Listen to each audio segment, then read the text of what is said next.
Hello friends, welcome to our YouTube channel sermon lecturer. आज हम लोग कुछ मैथ के इंपॉर्टेंट क्वेश्चन सॉल्व करने वाले हैं। अगर आप लास्ट अंत में हो तो ये वीडियो आपके लिए मोस्ट इंपॉर्टेंट है, क्योंकि ये सारे क्वेश्चन ऐसे हैं जो आपके बोर्ड एग्जाम में पूछे जा सकते हैं। तो चलिए शुरू करते हैं आज की इस वीडियो को। लेकिन इस वीडियो को शुरू करने से पहले अगर आप लोग चैनल पर नए आए हैं तो सब्सक्राइब कर लो और बेल आइकन को जरूर प्रेस कर लो, क्योंकि ये सारे क्वेश्चन आपके बोर्ड एग्जामिनेशन में पूछा जा सकता है। तो देखो बच्चों, पहला क्वेश्चन है, आपको करना क्या है, इसे गुणनखंड विधि से हल करना है। काफी इंपॉर्टेंट है और हार्ड है, ठीक है। गुणनखंड विधि से आपको हल करना है।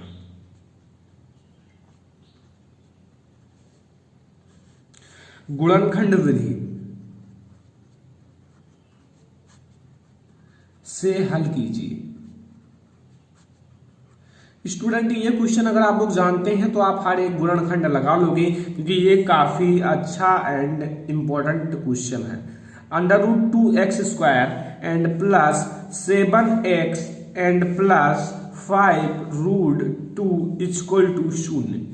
अब अगर ये क्वेश्चन जानते हो तो आप गुणनखंड आसानी से कर सकते हो, लेकिन आपको जानना जरूरी है अगर नहीं जानते हो तो, क्योंकि ये आपके लिए आईएमपी प्रश्न है आपके बोर्ड एग्जाम के लिए। तो जल्दी से आप लोग इस क्वेश्चन को सॉल्व कर लो। नहीं जानते हो तो मैं आप लोगों को बता देता हूं। इसका मल्टीप्लाई जो √2 है, इसका मल्टीप्लाई इससे करा लो। फिर क्या होगा, इसका जो √2 है ना, इसका इससे मल्टीप्लाई करा लो तो ये कितना हो जाएगा, 10 के बराबर। 10 के बराबर हो जाएगा। अब ऐसा करना है ना, क्योंकि ये जब होगा ना 5√2 है एंड इंटू √2। अब यहाँ √2 गुणा हो जाएगा 2 के बराबर। तो यहाँ 5 2 जा 10। तो इसीलिए मैंने कहा है कि ये जो है ना 10 के बराबर हो जाएगा। ठीक है स्टूडेंट, तो आपको ये चीज समझ में आ गया होगा कैसे 10 के बराबर होगा। तो यहां अब हम लोग अगर 10 के बराबर हो ही गया है तो अब इसे ऐसा करना है ना कि जोड़ने या घटाने पर 7 आए और गुणा करने पर 10 आए। तो आपको बहुत इजी तरीके से पता है कि यहां आप लोग लिख सकते हो 5 + 2। 5 + 2 जब जोड़ोगे तो 7 आएगा और गुणा करोगे तो 10 आएगा। ये ऐसे कर लो, ठीक है। फिर इसे अगर आप लोग सॉल्व करना चाहते हो तो बहुत आसानी से सॉल्व कर सकते हो। इसका इससे मल्टीप्लाई करा लो, 5x and plus 2x plus 5√2, ठीक है। अब क्या करना है, कुछ नहीं करना है, क्योंकि बहुत इजी हो चुका है। यहां से आपको कॉमन क्या लेना है ये मैं बता दूं। यहां से आप x कॉमन ले लो। x अगर आप कॉमन लोगे तो 2 यहां हो जाएगा आपका x प्लस 5, यही बचेगा ना। अगर आप x कॉमन लोगे तो, एंड आप यहां क्या कॉमन लोगे, यहां आपको कॉमन लेना है √2। अगर आप √2 कॉमन लोगे तो यहां केवल √2x बचेगा एंड प्लस 5 बचेगा। क्यों ये किया गया, क्योंकि आपको ये समझना है, अगर आप गुणनखंड विधि से हल करते हो तो ये जो है ना ये चीज जो एक ब्रैकेट में है और ये जो दूसरे ब्रैकेट में, ये दोनों बराबर होना चाहिए। अगर आपका बराबर होगा तभी ये सही है, वरना गलत है, ठीक है। तो अब आपको इसे देखो, ये एक ब्रैकेट में कर लेना है और ये जो है ना इसे एक ब्रैकेट में। तो यहाँ आप सॉरी ये √2 है, x प्लस 5 इसे एक में कर लो, एक ही लेना है। एंड आपको एक जो एडवांस है ना उसे ये वाला लेना है, x प्लस √2 बराबर 0। अब देखो, अगर आपको मान ज्ञात करना है तो काफी इजी, आप x का 2 मान ज्ञात कर सकते हो। कैसे, इसको बराबर 0 रखिए और इसको बराबर 0 रखो, ठीक है। तो x देखो √2x प्लस 5 बराबर 0 रखो। तो यहां आप x पहले √2x है ऐसे रहने दो, बराबर यहाँ -5 हो जाएगा, क्योंकि मैंने इधर ट्रांसफर कर लिया। तो इधर प्लस है तो इधर जाएगा तो माइनस हो जाएगा। तो x बराबर -5 और इधर गुणे में है तो इधर क्या हो जाएगा, भाग में हो जाएगा। एक मान तो आपको ये प्राप्त हो जाएगा, ठीक है। समझ में आया, एक मान आपको ये, जब दोनों को 0 के बराबर रखोगे तो 2 मान आ जाएंगे। तो पहला ये प्राप्त हो गया। अब दूसरा जो है ना, ये आप ये चीज 0 के बराबर रख लो, x प्लस √2 = 0। तो x बराबर -√2। दूसरा मान आपको क्या मिला देख सकते हो आप लोग, जो आप लोगों के सामने लिखा हुआ है, ठीक है। दूसरा मान आप लोगों को मिला है ये चीज। तो x के 2 मान ज्ञात हो गए। अब आपको यहां लिख देना है छोटा सा, क्या लिखना है, अतः समीकरण √2x² प्लस 7x प्लस 5√2 बराबर 0 के कितने मूल हैं? के मूल क्या कौन कौन से हैं बच्चों? यहाँ -5√2 एंड और -√2 है। बस यही आपका आंसर हो जाएगा। इस टाइप से आपको लगाना है। आई होप कि आपको काफी बेहतरीन समझ में आ गया होगा, क्योंकि काफी ज्यादा इजी है। एंड अगर आप लोग सॉल्व कर लेते हो 1 से 2 बार तो आप बहुत ही आसानी से इसे हल कर सकते हो। लेकिन थोड़ी मेहनत करो, क्योंकि बोर्ड एग्जाम नजदीक आ रहा है, तो आप लोगों को थोड़ी मेहनत करना चाहिए, ठीक है। और आपका डेट शीट भी आ जाएगा जल्द ही, ठीक है। तो आप लोग थोड़ी मेहनत करो, क्योंकि बोर्ड एग्जाम आ गया है नजदीक और डेट शीट भी आ जाएगा कुछ ही दिनों में, 1 या 2 दिनों में, ठीक है। तो आप लोग अपना पूरा जो है ना दिमाग इसी में लगा दो, क्योंकि काफी इंपॉर्टेंट चीज है ये सब और आपको जानना जरूरी है। चलिए हम लोग क्वेश्चन नंबर दूसरा देखते हैं। तो अब हम लोग देखेंगे दूसरा क्वेश्चन जो आप लोगों को समझना चाहिए, मोस्ट इंपोर्टेंट है आपके बोर्ड एग्जाम के लिए और एनसीईआरटी का क्वेश्चन है। क्वेश्चन नंबर 2, ठीक है। क्या है कि एक संख्या, आप लोगों को कोई दिक्कत नहीं होगा, मैं आप लोगों को आपके साथ लिखकर अच्छे से समझाने वाला हूं, ठीक है। एक संख्या और उसके व्युत्क्रम, मतलब जो संख्या है उसका व्युत्क्रम, व्युत्क्रम मतलब उल्टा, ठीक है। व्युत्क्रम का योगफल, मतलब योगफल, यानी कि अगर दोनों को जोड़ लिया जाए तो वो 4 सही 1/4 है, ठीक है। तो संख्या ज्ञात कीजिए। तो वो संख्या क्या होगी? संख्या ज्ञात कीजिए। तो वो संख्या आप लोगों को ज्ञात करना है, ठीक है। तो अब आप लोग समझो, अगर एक संख्या है, क्या है? एक संख्या, मतलब मैंने मान लो कि आप लोग सब मानना है, क्योंकि इसमें कुछ दिया नहीं है, केवल योगफल दोनों का दिया है तो मानना पड़ेगा। तो यहां आप लोग माना जो संख्या है ना, संख्या x है, मतलब वो संख्या x है, तब संख्या का व्युत्पन्न यानी कि संख्या का व्युत्क्रम, क्या? संख्या का व्युत्क्रम। तो संख्या का व्युत्क्रम क्या हो जाएगा? अगर ये x है तो उसका व्युत्क्रम अर्थात उल्टा 1/x हो जाएगा, ठीक है। 1/x ही तो होगा, उसका व्युत्क्रम करना है तो 1/x हो जाएगा, ठीक है। तो अगर यहां 1/x होगा तो इन दोनों का योग जो है ना उसके किसके बराबर है? 17/4, ठीक है। इसे देखो 4 × 16, एक 17/4 भी कह सकते हो। तो प्रश्न के अनुसार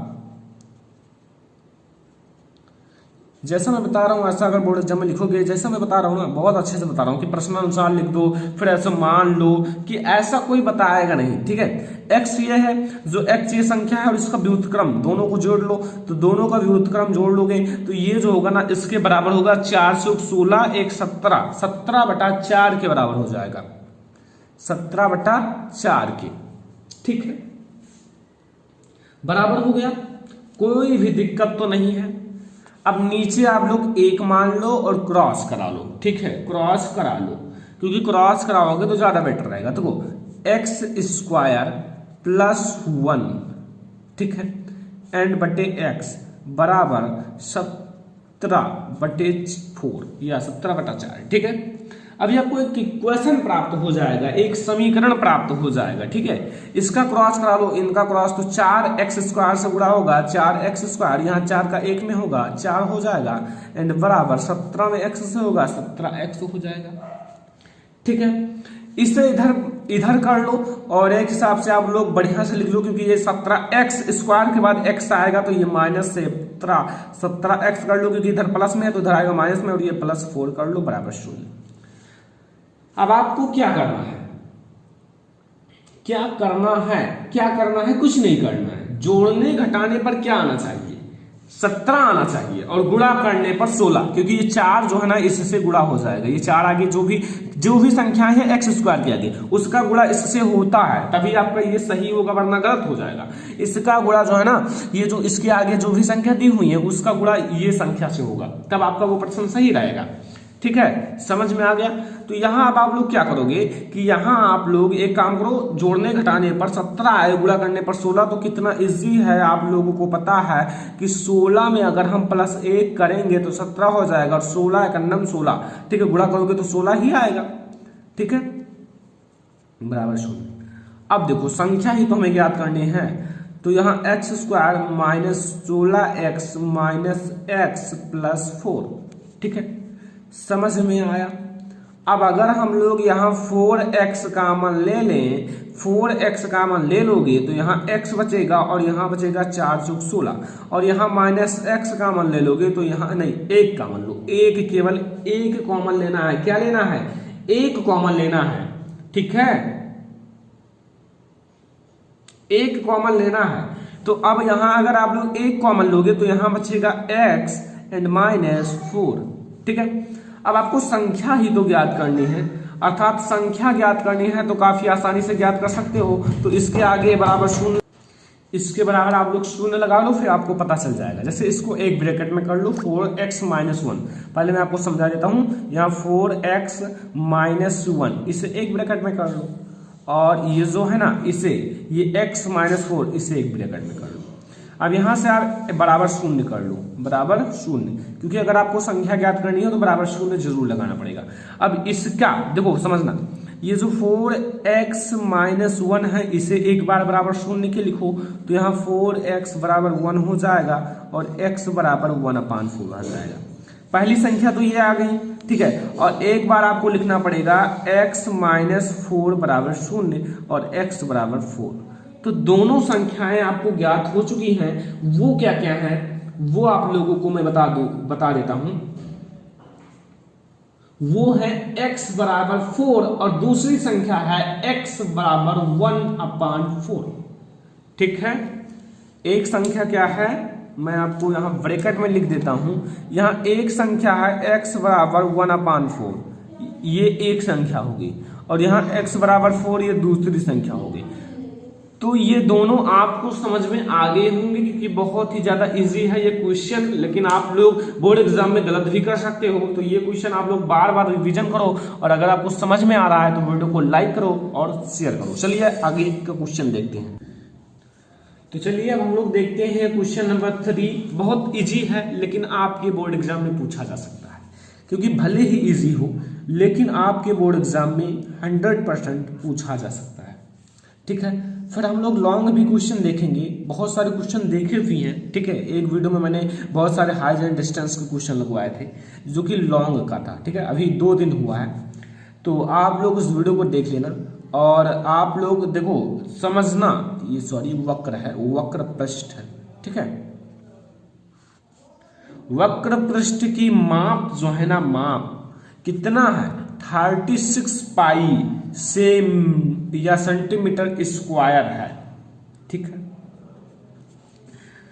तो आप लोगों को क्या बताना है, तो गोले का आयतन ज्ञात कीजिए, गोले का आयतन यानी कि वॉल्यूम। तो आप लोगों को क्या ज्ञात करना है, गोले का आयतन ज्ञात कीजिए।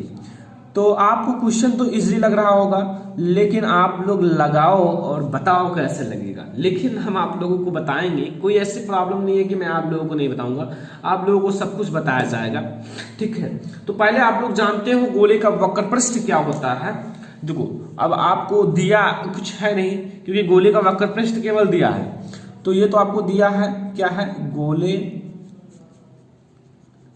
का, सॉरी यार, वक्र पृष्ठ बराबर कितना दिया हुआ है आपको पता है, 36 पाई सेमी स्क्वायर। तो ये दिया है 36 पाई सेंटीमीटर स्क्वायर। अब हम जानते हैं, क्या जानते हैं, हम लोग कुछ जानते हैं, क्योंकि मैथ पढ़ रहे हो तो कुछ ना कुछ तो जानते हो। हम जानते हैं, मैं आप लोगों को आपकी व्यवहारिक भाषा में बता रहा हूं कि आपको जितना ज्यादा समझ में आ जाए ना वो हमारे लिए कम है, ठीक है। तो आप लोग जितना ज्यादा मतलब समझ जाओ ना, जितना अच्छा नंबर ले आओ ना, वो आपके ऊपर डिपेंड करता है, कितना आप पढ़ते हो, कितना मेहनत करते हो। बेलन का वक्र पृष्ठ, देखो मैं ऐसे भी लिख सकता था, बेलन का वक्र पृष्ठ बराबर 4 पाई r स्क्वायर। बट मैंने ये क्यों लिखा हम जानते हैं, क्योंकि आपको मैंने बताया है ये सारे सूत्र तो आप जानते भी होंगे। ठीक है, तो अब हमें क्या करना है, देखो हमें करना क्या है वो मैं आपको बता देता हूं। यहां आपको जो आपका क्या दिया हुआ है, वेलन का वक्रपृष्ठ, वेलन का वक्रपृष्ठ उसको, जैसे वेलन का वक्रपृष्ठ उसे बराबर रखना है गोले के वक्रपृष्ठ के। ठीक है, गोले के वक्रपृष्ठ के बराबर रखना है, तब आपका आर का मान ज्ञात होगा। और अगर आप आर का मान ज्ञात कर लेते हो तो गोले का आयतन तुरंत ज्ञात कर लोगे उसके फार्मूले से। क्या मैं बता रहा हूं, यहाँ जो 636 पाई सेंटीमीटर स्क्वायर है, सेंटीमीटर स्क्वायर भी हटा दो, क्या दिक्कत है, इसे हटा दो। ये बराबर है 4 पाई आर स्क्वायर के। तो इसे आप क्या करोगे, पाई से पाई कट जाएगा और यहाँ 4 9 36, तो यहाँ आर स्क्वायर इधर में कर लेता हूं, 4 9 36 9 हो जाएगा।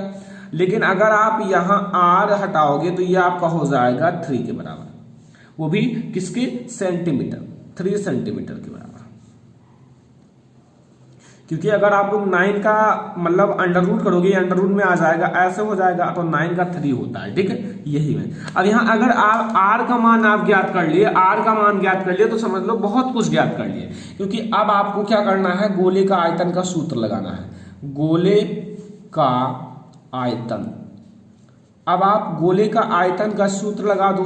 अब गोले का आयतन आपको पता है, सूत्र तो ऑलरेडी पता होगा क्योंकि ये सब बताया गया है, 4/3 पाई आर क्यूब। तो यही आप पाई का मान भी जानते हो, आर का मान भी निकल गया और ये तो आपका मान लिखा है 4/3 इंटू, यहां आप क्या लिख सकते हो, पाई आप ऐसे रहने दो। ठीक है, पाई एंड आर, यानी कि ये आप 3 का 3 बार। ठीक है, तो यहां आपका हो जाएगा 4/3 पाई इंटू 3 त्रिकन 27। ठीक है, अब इसे मैं काट दूं।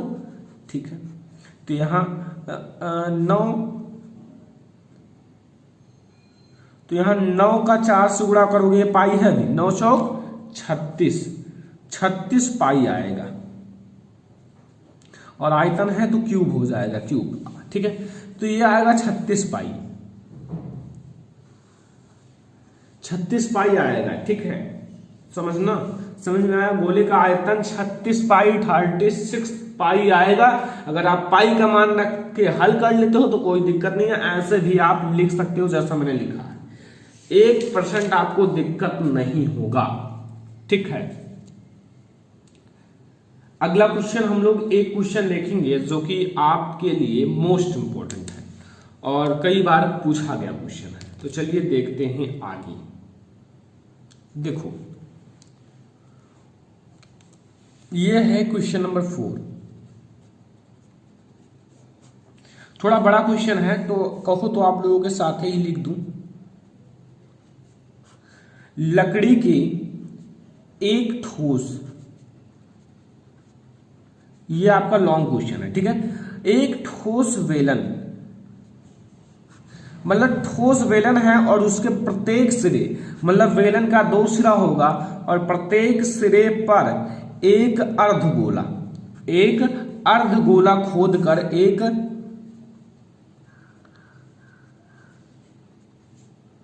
अर्धगोला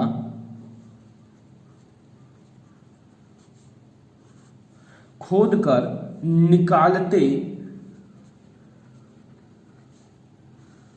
निकालते हुए एक वस्तु बनाई गई। एक, जिसको अगर मैं आपके सामने क्वेश्चन लिखता हूं तो कुछ ज्यादा ही बेटर समझ में आएगा, क्योंकि मैंने बोला और आप लोगों को ज्यादा, क्योंकि देखो एक वेलन है, उसके दोनों सिरों पर ऐसे खोद दिया गया किसी यंत्र की सहायता से, और क्या बन गए, 2 अर्धगोला बन गए। अब 2 अर्धगोला बन गए तो आपको चित्र भी अभी मैं बनाकर दिखाऊंगा। ठीक है, तो कोई दिक्कत तो है नहीं। ठीक है, अब चित्र के अनुसार यदि वेलन जो है ना, चित्र आपके बोर्ड एग्जाम में बना रहेगा। ठीक है, वेलन की ऊंचाई जो है ना, वेलन की ऊंचाई 10 सेंटीमीटर है। कितना है, 10 सेंटीमीटर है। और आधार की त्रिज्या अर्थात आर 3.5 सेंटीमीटर है। 3.5 सेंटीमीटर है।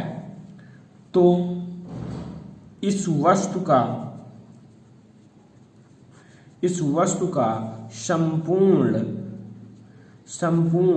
पृष्ठीय क्षेत्रफल ज्ञात कीजिए। संपूर्ण पृष्ठीय क्षेत्रफल ज्ञात करना है। ठीक है, तो क्या करना है आपको, मैं एक बेलन दिखा देता हूं बनाकर, जैसा कि चित्र में बनाया गया है। ठीक है, तो आप लोग ध्यान से देखिए। देखो, यहां आपका एक बेलन है, ये, ठीक है, ये एक बेलन है और इस पर जो है ना ऐसे खोद कर अर्धगोला बनाया गया है दोनों तरफ।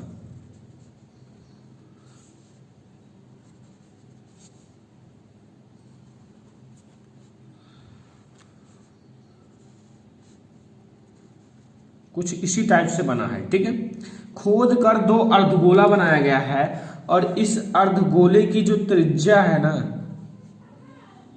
यानी कि R 3.5 सेंटीमीटर है, 3.5 सेंटीमीटर है।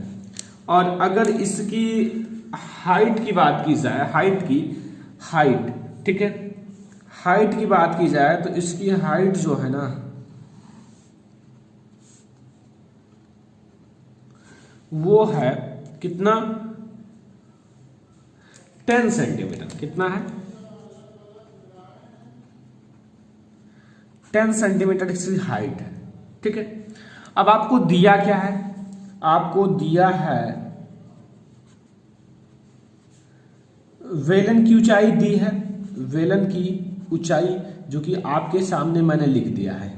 वेलन की ऊंचाई एच क्या दी हुई है, 10 सेंटीमीटर, ये 10 सेंटीमीटर। ठीक है, और वेलन का आधार की त्रिज्या भी दी हुई है, वेलन के आधार की त्रिज्या भी दी हुई है। ठीक है, और वेलन के आधार की त्रिज्या जो है ना बराबर है अर्धगोले की त्रिज्या। ठीक है, मतलब जो वेलन की आधार की त्रिज्या है, वेलन के आधार की त्रिज्या वो बराबर क्या है, ये अर्धगोला है ना, अर्धगोले की भी तो वही त्रिज्या है जो वेलन के आधार की त्रिज्या है, तो अर्धगोले की त्रिज्या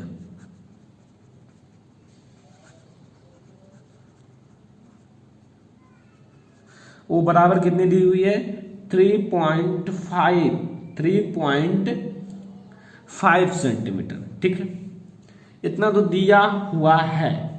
अब आपको वस्तु का संपूर्ण पृष्ठीय क्षेत्रफल अगर ज्ञात करना है, वस्तु का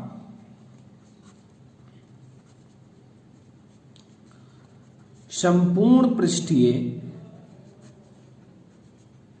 क्षेत्रफल, आप दिमाग लगाओ, हम लोग कैसे वस्तु का संपूर्ण पृष्ठीय क्षेत्रफल ज्ञात कर सकते हैं। पहले जो वेलन है ना, वेलन का अगर हम वक्र पृष्ठ ले लें, पूरा वेलन का वक्र पृष्ठ और दोनों जो अर्धगोला है उसका वक्र पृष्ठ ले लें तो संपूर्ण का निकल जाएगा, ये पूरा वेलन हो जाएगा, दोनों अर्धगोला का हो जाएगा, तो संपूर्ण वस्तु का निकल आएगा। ठीक है, तो आप समझो, चित्र से समझ में आया, यानी कि आप 2 इंटू आपको अर्धगोले का वक्र पृष्ठ दोनों का, मतलब ये 2 है। ठीक है, अर्धगोले का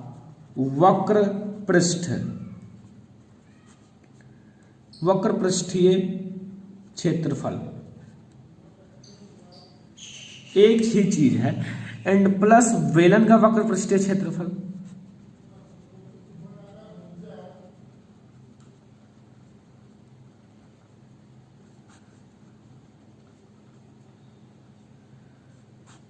बेलन का वक्र पृष्ठीय क्षेत्रफल। अब क्या करना है, समझना, आपको 2 मिनट समझना है बस। देखो यहाँ 2 हो गया, एंड यहाँ अर्धगोले का जो वक्र पृष्ठ होता है वो 2 पाई आर स्क्वायर होता है, 2 पाई आर स्क्वायर, एंड जो वेलन का वक्र पृष्ठ होता है संपूर्ण वो 2 पाई आर एच होता है। सबका मान रख दो, एच का भी मान पता है 10 सेंटीमीटर, ये देख लो, एच का भी मान 10 सेंटीमीटर पता है और आर का भी मान 3.5 सेंटीमीटर पता है। लेकिन जो वेलन का वक्र पृष्ठ का आर का मान होगा वही जो अर्धगोले के वक्रपृष्ठ में r का मान होगा। ये आप लोगों को पॉइंट समझना है, ठीक है। तो अब मैं यहां देखो क्या कर सकता हूं, यहां देखो 2 पाई है, ठीक है। यहां क्या है 2 पाई है और r भी है, तो इतना मैं कॉमन ले लूं, कोई दिक्कत नहीं, इसमें भी 2 पाई r है, तो यहाँ 2 पाई r कॉमन ले लो, तो ये 2 बच जाएगा और ये आपका 2 एंड r स्क्वायर था तो r बच जाएगा एंड प्लस h बच जाएगा, ठीक है। अब आप मान रख लो कितना इजी हो गया है अब आपका ये क्वेश्चन, जो कि आप लोगों को समझना चाहिए। देखो ये आपका कितना लिखा हुआ है 2 पाई r मैंने कॉमन ले लिया है, 2 पाई r ले लिया है, अंदर बचा क्या 2r प्लस h। अब सबका मान रख दो, काफी इजी मैंने कर दिया है। अब देखो इसका क्या होगा, 2 का आप 2 ही रहने दो एंड पाई का मान होता है 22/7 एंड r का मान होता है, r का मान क्या होता है 3.5 इंटू, यहां आप लोग इसे ब्रैकेट में कर लो, इंटू 3.5 है एंड प्लस आपका h का मान है 10, ठीक है। इजी आपको लग रहा होगा काफी ज्यादा। देखो यहां आप इसका इससे करा लो, तो अगर 3.5 का गुणा होगा तो ये 7 हो जाएगा इंटू 22/7, और यहां अगर आप ब्रैकेट हटा सकते हो या फिर रहने भी दो, ठीक है। यहां इसका गुणा हो जाएगा 7 और प्लस 10, ठीक है। अब यहां क्या होगा, यहां आप इसको काट दो क्योंकि ऊपर नीचे है, तो यहां 22 हो जाएगा एंड इंटू हो जाएगा 17 और यहां हो जाएगा 374, क्योंकि इसका मल्टीप्लाई जब करोगे तो 374 हो जाएगा। और संपूर्ण का क्षेत्रफल ज्ञात करना था, तो अगर संपूर्ण का क्षेत्रफल होगा तो सेंटीमीटर स्क्वायर होगा, क्योंकि अगर क्षेत्रफल ज्ञात करोगे तो स्क्वायर लगाना है और अगर आयतन ज्ञात करोगे तो क्यूब लगाना है, ठीक है।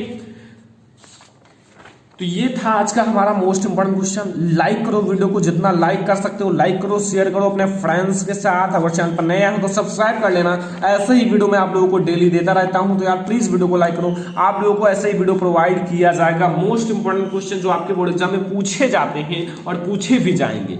तो वीडियो को आपको लाइक करना है, शेयर करना है अपने फ्रेंड्स के साथ, और अगर चैनल पर नए आए हो तो सब्सक्राइब कर लेना, क्योंकि ऐसा वीडियो आपको कोई भी प्रोवाइड नहीं करेगा जैसा मैं आप लोगों को दे रहा हूं। तो thanks for watching this video.